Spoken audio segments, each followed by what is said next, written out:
Fine. Veerendra ಅವ್ರನ್ನೇ ನಾನು ನೇರವಾಗಿ ಈ ವಿಚಾರಗಳ ಬಗ್ಗೆ ಮಾಹಿತಿಯನ್ನು ಪಡೆದುಕೊಳ್ತೀನಿ. ವೀರೇಂದ್ರ, ಈಗ ನಾವು ನಮ್ಮ ರಾಜ್ಯದಲ್ಲಿ ಸಚಿವ ಸಂಪುಟ ವಿಸ್ತರಣೆ ವಿಚಾರವಾಗಿ ನಾವು ಚರ್ಚೆಯನ್ನು ಮಾಡಿದ್ವಿ. ಈಗ ಕೇಂದ್ರ ಸರ್ಕಾರದಲ್ಲಿ ಸಚಿವ ಸಂಪುಟ ವಿಸ್ತರಣೆ ಅನ್ನುವಂಥದ್ದು ಎಷ್ಟು ಮುಖ್ಯ ಆಗುತ್ತೆ? ಆಮೇಲೆ ನಾವು ಉಳಿದ ವಿಚಾರಗಳ ಬಗ್ಗೆ ಮಾತಾಡೋಣ. ಇಲ್ಲ, ಬಹಳ ಮುಖ್ಯ ಆಗುತ್ತೆ. ಯಾಕಂದ್ರೆ ನೋಡಿ, 7 ರಾಜ್ಯಗಳಲ್ಲಿ ಚುನಾವಣೆ ಇದೆ ಪಾಟೀಲ್, ಒಂದೆರಡು ಅಲ್ಲ. ಅದು ಎಂತೆಂಥ ರಾಜ್ಯಗಳು? ಗುಜರಾತ್, ಉತ್ತರ ಪ್ರದೇಶ್, ಗೋವಾ, ಇಲ್ಲೆಲ್ಲ ಬಿಜೆಪಿ ತಾನು ಅಧಿಕಾರವನ್ನ ನಿರಂತರವಾಗಿ ಕಾಪಾಡ್ಕೊಂಡು ಬಂದಿದೆ. ಹಿಂಗಿರುವಾಗ ಬಿಟ್ಕೊಡ್ಲಿಕ್ಕೆ ಅವ್ರು ರೆಡಿ ಇರಲ್ಲ. ಹೀಗಾಗಿ ಅವ್ರು ಏನು ಮಾಡ್ತಾರೆ, ಭಾಳ ಆ ಗುರಿಯನ್ನು ಇಟ್ಕೊಂಡು ಮತ್ತೆ 28, 29 ಸರಣಿ ಚುನಾವಣೆಗಳು ಇವೆಲ್ಲ ಗುರಿ ಇಟ್ಕೊಂಡು ಮಾಡ್ತಿರುವಾಗ ಡೆಫಿನೆಟ್ಲಿ ಇದು ವಿಸ್ತರಣೆ ಅಲ್ಲ, ಪುನರ್ರಚನೆ. ರಾಜ್ಯದಲ್ಲಿ ವಿಸ್ತರಣೆ ಪಾಟೀಲ್ರೆ, ಕೇಂದ್ರದಲ್ಲಾಗೋದು ಪುನರ್ರಚನೆ. ಅಂದರೆ ಇರುವಂಥ ಸಚಿವರನ್ನ ಕೆಲವ್ರನ್ನ ತೆಗೆದು ಹೊಸ ಸಚಿವರನ್ನ ತೆಗೆದುಕೊಳ್ಳೋದು. ಆದರೆ ರಾಜ್ಯದಲ್ಲಿ ಹಂಗಲ್ಲ. ಈಗ ಆಲ್ರೆಡಿ ತಗೊಂಡಿದ್ದಾರೆ, ಇನ್ನೊಂದಿಷ್ಟು ಜನ ತಗೋತಾರೆ. ಈಗ ಇರೋರ್ನ ಯಾರನ್ನ ತೆಗೆಯಲ್ಲ, ಯಾಕಂದ್ರೆ ಮೊನ್ನೆ ಆಗಿದ್ದಾರೆ ಪಾಪ, ಅವ್ರನ್ನ ಒಂದೂವರೆ ತಿಂಗಳು ಆಯ್ತು ಎಲ್ಲಿ ತೆಗಿತಾರೆ. ಇಲ್ಲ ಅಲ್ಲಲ್ಲ, ಇಲ್ಲಿ ಎಕ್ಸ್ಪೆನ್ಷನ್ ಆಗುತ್ತೆ, ಅಲ್ಲಿ ರೀಶಫಲ್ ಆಗುತ್ತೆ. ಅದೇ ಸೊ ಆ ದೃಷ್ಟಿಯಿಂದ ನೋಡೋದಾದ್ರೆ ಬಹಳ ಇಂಪಾರ್ಟೆಂಟ್ ಪಾಟೀಲ್ರೆ. ಅದೇ ಕಾರಣಕ್ಕಾಗಿ ಅವರು ಅಳೆದು ತೂಗಿ ಲೆಕ್ಕ ಹಾಕಿ ಮಾಡ್ತಾ ಇರೋ ಕಾರಣವೇ ಅದು. ಏಕಾಏಕಿ ರಾತ್ರಿ ಮಾಡುವಂಥದ್ದಲ್ಲ ಇದು ಅನ್ನೋದು ಅವರಿಗೂ ಚೆನ್ನಾಗಿ ಗೊತ್ತಿದೆ. ಮತ್ತೆ ನೋಡಿ, ಈಗ ಏನು ಇಶ್ಯೂ ಆಗಿದೆಯಲ್ಲ, ಈಗ ಉದಾಹರಣೆಗೆ ಧರ್ಮೇಂದ್ರ ಪ್ರಧಾನ್ ಅವರ ವಿಚಾರ ಬಹಳ ದೊಡ್ಡ ಡಿಸ್ಕಷನ್ ಆಗ್ತಾ ಇದೆ, ಹೌದಾ? ಬಟ್ ಪುನರ್ರಚನೆಯ ಕಾರಣಕ್ಕಾಗಿ ಈಗ ಅವರಿನ್ನು ಕಾದು ನೋಡುವ ತಂತ್ರವನ್ನು ಅನುಸರಿಸ್ತಾ ಇದ್ದಾರೆ ಅನ್ನುವಂಥದ್ದು ಪಾಟೀಲ್ರೆ. ಫೈನ್. ಇನ್ನೊಂದು ವಿಚಾರ, ಈಗ ಬಹಳ ಪ್ರಮುಖವಾದಂಥ ವಿಚಾರಕ್ಕೆ ಬರ್ತೀನಿ ನಾನು. ಈಗ ಈ ಸಂಪುಟ ವಿಚಾರವಾಗಿ ಕೇಂದ್ರ ನಿರ್ಧಾರವನ್ನು ತೆಗೆದುಕೊಳ್ಳೋದಕ್ಕಿಂತ ಮುಂಚೆ ಈ ಬಿಜೆಪಿಯಲ್ಲಿ ಸಂಘಟನಾತ್ಮಕ ಬದಲಾವಣೆ ಆಗಬೇಕು ಅನ್ನುವಂತಹ ನಿರ್ಧಾರಕ್ಕೆ ಬಂದಿದ್ದಾರೆ ಅಂತ ಕೇಳಿಬಿಟ್ಟೆ.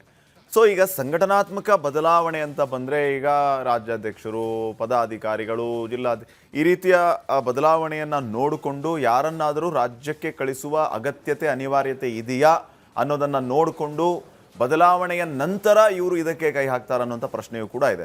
ಸೊ ಈ ಸಂಘಟನಾತ್ಮಕ ಬದಲಾವಣೆ ಅನ್ನುವಂಥದ್ದು ಎಷ್ಟು ಮಹತ್ವ ಪಡೆದುಕೊಳ್ಳುತ್ತೆ? ನಿಜಕ್ಕೂ ಈ ರೀತಿಯ ಬೆಳವಣಿಗೆ ಅಲ್ಲಿ ಆಗ್ತಾ ಇದೆ ಅಂತಂದರೆ ಅದು ನಮ್ಮ ರಾಜ್ಯದವರೆಗೂ ವಿಸ್ತರಣೆ ಆಗುವಂಥ ಸಾಧ್ಯತೆಗಳಿದೆಯಾ? ಪಾಟೀಲ್ರೆ, ಅದು ಬಹಳ ಮುಖ್ಯವಾದ ವಿಚಾರ. ನಾನು ಮೊದಲು ಪ್ರೋಸೆಸ್ ಹೇಳ್ಬಿಡ್ತೀನಿ ನಿಮಗೆ, ಹೇಗಿರುತ್ತೆ ಪ್ರೋಸೆಸ್ ಅನ್ನೋದು ನಿಮಗೆ ಅವಾಗ ಕ್ಲಿಯರ್ ಪಿಕ್ಚರ್ ಸಿಗ್ಬಿಡುತ್ತೆ.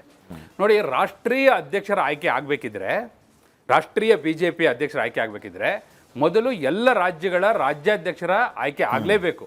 ಹಾಗಾದ ನಂತರವೇ ರಾಷ್ಟ್ರೀಯ ಅಧ್ಯಕ್ಷರ ಆಯ್ಕೆ ಆಗೋದು. ನೀವು ಈಗ ಕೇಳಬೇಕು, ಈಗಾದರೆ ಕರ್ನಾಟಕದಲ್ಲಿ ಇನ್ನೂ ಅಧಿಕೃತವಾಗಿ ಎಲೆಕ್ಟೆಡ್ ರಾಜ್ಯಾಧ್ಯಕ್ಷರು ಇಲ್ವಲ್ಲ ಅಂತ ನೀವು ಕೇಳಬೇಕು. ನೋಡಿ, ಅದೇ ವ್ಯತ್ಯಾಸ. ಯಾಕೆ ರಾಜ್ಯದಲ್ಲಿ, ನಮ್ಮ ಕರ್ನಾಟಕದಲ್ಲಿ ರಾಜ್ಯಾಧ್ಯಕ್ಷ ಬದಲಾವಣೆ ಅಂತ ಇಷ್ಟು ಚರ್ಚೆ ಆಗುತ್ತೆ ಅಂದರೆ ಅದೇ ಕಾರಣಕ್ಕಾಗಿ. ಯಾವಾಗಲೂ ಕೂಡ ರಾಷ್ಟ್ರೀಯ ಅಧ್ಯಕ್ಷರ ಆಯ್ಕೆ ಆಗಬೇಕಿದ್ರೆ ಎಲ್ಲ ರಾಜ್ಯಗಳದ್ದು ರಾಜ್ಯಾಧ್ಯಕ್ಷರ ಆಯ್ಕೆ ಆದಮೇಲೆ ಮಾಡೋದಾದರೂ ಕೂಡ ಕರ್ನಾಟಕದಲ್ಲಿ ಆ ಪ್ರೋಸೆಸ್ನ ಮಾಡಲಿಲ್ಲ. ಅದನ್ನು ಬಾಕಿ ಉಳಿಸ್ಕೊಂಡ್ರು ಕರ್ನಾಟಕದಲ್ಲಿ. ಹಾಗಾದರೆ ಈಗ ಸಂಘಟನಾತ್ಮಕ ಈಗ ಬದಲಾವಣೆ ಅಂದರೆ ಯಾವ ರೀತಿ? ಅದು ನೆಕ್ಸ್ಟ್ ಪ್ರಶ್ನೆ. ನೋಡಿ, ರಾಜ್ಯಾಧ್ಯಕ್ಷರದೆಲ್ಲ ಆಯ್ಕೆ ಆಗುತ್ತೆ. ಚುನಾವಣೆ ಯಾವ್ದಾವ್ದು ಆಗಬೇಕು? ಈಗ ವಾರ್ಡ್ ಮಟ್ಟದಲ್ಲಿ ಶಕ್ತಿ ಕೇಂದ್ರ ಅಂತ ಇರುತ್ತೆ ಬಿಜೆಪಿಯಲ್ಲಿ. ಶಕ್ತಿ ಕೇಂದ್ರ, ವಾರ್ಡ್ ಮಟ್ಟ, ಬ್ಲಾಕ್ ಮಟ್ಟ, ತಾಲೂಕು ಮಟ್ಟ, ಜಿಲ್ಲಾ ಮಟ್ಟ, ರಾಜ್ಯ ಮಟ್ಟ, ಈ ಎಲ್ಲ ಚುನಾವಣೆಗಳಾದ್ಮೇಲೆ ರಾಷ್ಟ್ರೀಯ ಅಧ್ಯಕ್ಷರ ಚುನಾವಣೆ ಆಗೋದು ಪಾಟೀಲ್ರೆ. ಆದರೆ ರಾಷ್ಟ್ರೀಯ ಅಧ್ಯಕ್ಷರ ಆಯ್ಕೆ ಆದಮೇಲೆ ಅವ್ರ ಟೀಮ್ನ ರೆಡಿ ಮಾಡ್ಕೋತಾರೆ.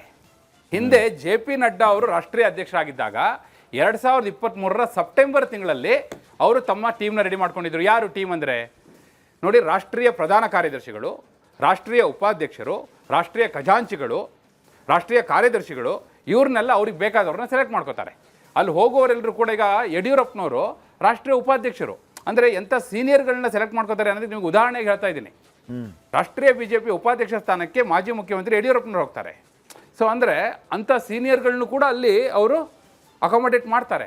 ಆ ದೃಷ್ಟಿಯಿಂದ ಈಗ ನಿತಿನ್ ನಬೀನ್ ಅವರು ಅಧ್ಯಕ್ಷರಾಗಿ ಬಂದರು. ಅವರು ಅವರ ಟೀಮ್ನ ರೆಡಿ ಮಾಡ್ಕೊಂಡಿಲ್ಲ. ಯಾರು ಹಿಂದೆ ಇದ್ದರು 2023 ಸೆಪ್ಟೆಂಬರಲ್ಲಿ ಯಾರು ಆಯ್ಕೆ ಆಗಿದ್ರಲ್ಲ ಅವರೇ ಈಗಲೂ ಮುಂದುವರಿತಾ ಇದ್ದಾರೆ.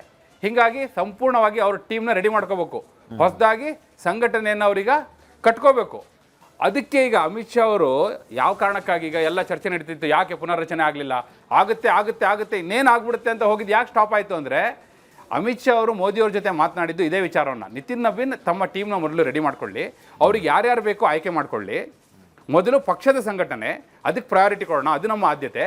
ಅವ್ರು ಯಾರ್ಯಾರು ಬೇಕೋ ಎಲ್ಲರನ್ನೂ ಆಯ್ಕೆ ಮಾಡಿಕೊಂಡ ನಂತರ ಹಾಗೆ ಅವರಿಗೆ ಅಲ್ಲಿರುವ ಬಗ್ಗೆ ಈಗ ಯಾರ್ಯಾರು ಇದ್ದಾರೆ ಸಂಘಟನೆಯಲ್ಲಿ ಅವ್ರನ್ನ ಯಾರು ಬೇಡ ಅಂತಲಿ ಬಿಡ್ತಾರೆ, ಅದನ್ನು ನೋಡಿಕೊಂಡು ನಾವು ಪುನರ್ರಚನೆ ಕೈ ಹಾಕೋಣ ಅನ್ನುವ ತೀರ್ಮಾನಕ್ಕೆ ಬಂದ ಕಾರಣಕ್ಕಾಗಿಯೇ ಈವರೆಗೂ ಸಂಪುಟ ಪುನರ್ರಚನೆ ಕೈ ಹಾಕಿಲ್ಲ ಅನ್ನುವಂಥದ್ದು ದಿಲ್ಲಿ ಮೂಲಗಳು ನಮ್ಮ ಗೋವಿಂದಣ್ಣವರಿಗೆ ಕೊಟ್ಟರ ಮಾಹಿತಿ ಅವ್ರು ನಮಗೆ ಕೊಟ್ಟಿದ್ದಾರೆ. ನೋಡೋಣ ಹಂಗಿದ್ರೆ ಏನಾಗುತ್ತೆ ಅಂತ ಹೇಳಿ. ಇನ್ನು 3ನೇ ಸ್ಟೋರಿಗೆ ಹೋಗೋಣ.